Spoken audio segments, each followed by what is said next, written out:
तो अभी हम स्टार्ट करने वाले हैं इंक्रीमेंट और डिक्रीमेंट ऑपरेटर से। सबसे पहला आता है increment. Plus plus operator are use to increase the value of variable by one. Increment operator use होता है हमारा मेनली वैल्यू, जो भी हमारे पास वैल्यू है उसे एक से अगर हमें इंक्रीज करना हो, मान लो कि हमारे पास 10 है, जब हम इंक्रीमेंट ऑपरेटर का यूज़ करेंगे तो वो +1 उसमें कर देगा, यानी कि वो 11 करके देगा। और डिक्रीमेंट ऑपरेटर इंक्रीमेंट का उल्टा है कि अगर हमें कोई भी वैल्यू में एक से डिक्रीज करना हो तो हम डिक्रीमेंट ऑपरेटर यूज़ करेंगे। जैसे कि मेरे पास 10 है, अगर मैं decrement operator minus minus use करूँगा तो वो एक से मेरे को कम करके देगा, मतलब कि उसकी वैल्यू 9 हो जाएगी। For an example, x is equals to 100 x plus plus, तो after execution of the value of x will be 101, जैसे मैंने आपको एग्जाम्पल में भी बताया वैसी तरीके से। और ऐसा ही डिक्रीमेंट का है कि 100 है, x माइनस माइनस हमने किया तो एग्जीक्यूशन के बाद x की वैल्यू हमारी क्या हो जाएगी, 99। अब इंक्रीमेंट और डिक्रीमेंट ऑपरेटर में दो टाइप के होते हैं। पहला होता है pre increment operator. The value of x is incremented before assigning it to the variable on the left. Pre increment operator क्या करता है कि वैल्यू जो x की वैल्यू होगी उसको पहले इंक्रीमेंट करेगा और उसके बाद असाइन करेगा। लेट्स एग्जाम्पल से देखते हैं तो ज़्यादा क्लियर होगा। x is equals to 10, p is equals to plus plus x। यहाँ पर हमने x की एक वैल्यू ले ली है 10 और p इज इक्वल्स टू करके हम x का वैल्यू क्या कर रहे हैं, इंक्रीमेंट करवा रहे हैं। तो वो पहले क्या करेगा, फर्स्ट इंक्रीमेंट करेगा वैल्यू को 1 से, उसके बाद असाइन करेगा। तो सबसे पहले उसने क्या किया, x की वैल्यू को एक इंक्रीमेंट कर दिया, उसके बाद क्या किया, उसने असाइन किया। अगर यहाँ पर हम देखेंगे तो पहले वैल्यू क्या थी 10, उसके बाद उसका क्या हो गया, उसने एक इंक्रीमेंट कर दिया, उसके बाद ये उसने वैल्यू को असाइन कर दिया। और दूसरा ऑपरेटर है हमारा post increment operator, x plus plus, जो कि हम पहले देखें। उसमें वो क्या करता है, the value of x is incremented after assigning it to the variable on the left. ये पहले क्या करेगा, सबसे पहले असाइन करेगा वैल्यू को, उसके बाद इंक्रीमेंट करेगा। For an example, x is equals to 10 p of x plus plus. पहले वो क्या करेगा, x की वैल्यू है उसे असाइन करेगा, फिर उसको इंक्रीमेंट करेगा। तो x की वैल्यू p में उसने पहले असाइन कर दी, तो वो क्या आ गई हमारे पास 10, और फिर उसको इंक्रीमेंट करिए तो x 11 हो जाएगा हमारा। उसके बाद है हमारा condition operators. A ternary operator which is also known as conditional operator. यहाँ पे उसकी सिंटेक्स एक हमारे पास दी हुई है, वो किस तरीके से वर्क करेगी। एक्सप्रेशन 1, उसके बाद आएगा हमारा क्वेश्चन मार्क, उसके बाद एक्सप्रेशन 2 कोलन एक्सप्रेशन 3। एक्सप्रेशन 1 जो हमारा होगा, यहाँ पे हम कुछ भी लिख सकते हैं, कोई भी स्टेटमेंट लिख सकते हैं, ए इज ग्रेटर देन बी या कुछ भी हम लिख सकते हैं। अगर यहाँ पे जो हमारा स्टेटमेंट हमने लिखा होगा वो ट्रू होगा तो वो एक्सप्रेशन 2 को प्रिंट कर देगा, अगर वो फॉल्स होगा तो वो एक्सप्रेशन 3 को प्रिंट करेगा। Working of the question mark and colon operator है, ये जो मैंने अभी आपको समझाया वही मैं यहाँ पे एक्सप्लेन किया हुआ है। Expression 1 is the evaluated first.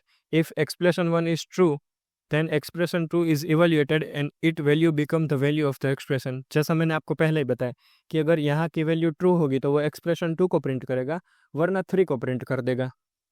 यहाँ पे एक एग्जाम्पल पे हम देखते हैं, m की वैल्यू हमारे पास है 2 और n की 3 है। यहाँ पे हमने r इक्वल्स टू करके m और m को कंपेयर करवाया n से, कि अगर भाई m की वैल्यू बड़ी हो तो क्या करना है कि हमें यहाँ पे m प्रिंट करना है। अगर ये कंडीशन फॉल्स हो रही है तो हम यहाँ पे क्या प्रिंट करेंगे, n को। The value of r will be 3, क्योंकि हमने देखा कि ये कंडीशन फॉल्स होगी तो वो n प्रिंट कर देगा, अगर ये कंडीशन ट्रू होगी तो वो m प्रिंट करेगा। तो यहाँ पे ये कंडीशन फॉल्स हो रही है इसलिए। अगर और एक हम एग्जांपल लेते हैं, यहाँ पे हम क्या कंपेयर करवा रहे हैं कि भाई m की वैल्यू n से कम है तो क्या होना चाहिए। तो यहाँ पे हमने उसका एक्सप्लेनेशन भी दे दिया कि यहाँ पे ये कंडीशन ट्रू हो रही है तो ये क्या प्रिंट करके देगा मेरे को, m। तो m हमारा क्या है 2, तो इसलिए वैल्यू r की वैल्यू हमारे पास क्या आ जाएगी 2। उसके बाद बिट वाइज ऑपरेटर।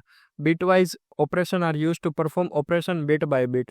ये bitwise operation operator use होते हैं कोई भी ऑपरेशन को परफॉर्म करने के लिए। बिट बाय बिट जो हम ऑपरेशन परफॉर्म करते हैं ना, वो बिट वाइज ऑपरेटर्स में होते हैं।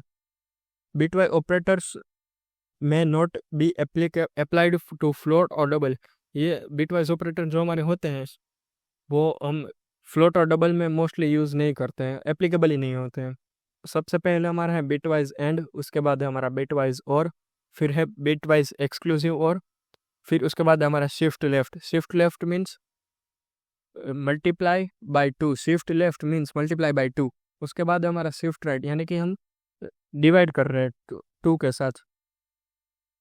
यहाँ पे हमारे पास एक नंबर दिया हुआ है 8 इज इक्वल्स टू, ये बाइनरी में रिप्रेजेंट किया हुआ है 1000, और एक और नंबर है 6, उसको लिखा हुआ है 0110 के फॉर्म में।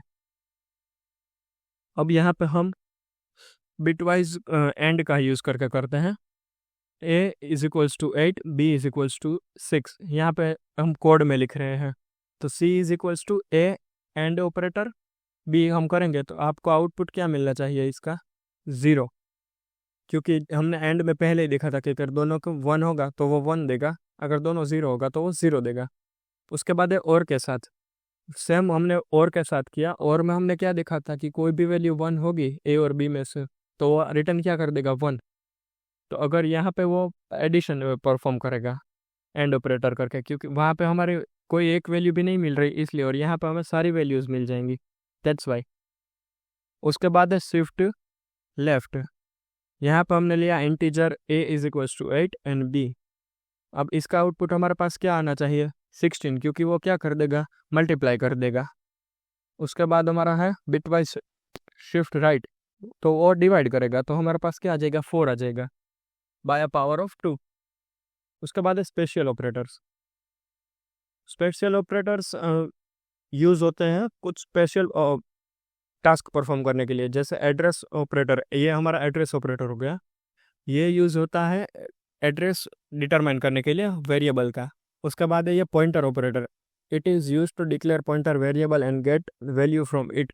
पॉइंटर्स का भी आपको एक पूरा चैप्टर है, उसी में आपको ये ज़्यादा क्लियर होगा। उसके बाद है कोमा ऑपरेटर, ये कोमा ऑपरेटर यूज़ होता है लिंक करने के लिए रिलेटेड एक्सप्रेशन। अगर हम एक से ज़्यादा लिख रहे हैं इंटीजर a कोमा b, तो वो दोनों इंटीजर में ही काउंट करेगा उसकी वैल्यू। उसके बाद साइज ऑफ ऑपरेटर क्या करता है, वो रिटर्न करता है बाइट्स जो ऑपरेंड ने ऑक्यूपाई की होगी। उसके बाद डॉट मेंबर सिलेक्शन ऑपरेटर, उसमें मेंबर सिलेक्शन ऑपरेटर कहते हैं, वो स्ट्रक्चर में यूज़ होता है मोस्टली। उसके बाद है एरो ऑपरेटर, वो हमारा पॉइंटर में यूज़ होता है पॉइंट करने के लिए स्ट्रक्चर को। तो बस यहाँ तक ही है। इसके बाद एक्सप्रेशन और वो सारी चीज़ें दी हुई है, लेकिन as per your GTU syllabus आपको ऑपरेटर्स तक ही सिलेबस में दिया हुआ है, तो हम वहीं तक कवर करेंगे। तो बस यूनिट नंबर 2 में तो इतना ही था, तो अब हम स्टार्ट करेंगे unit number 3। So stay tuned.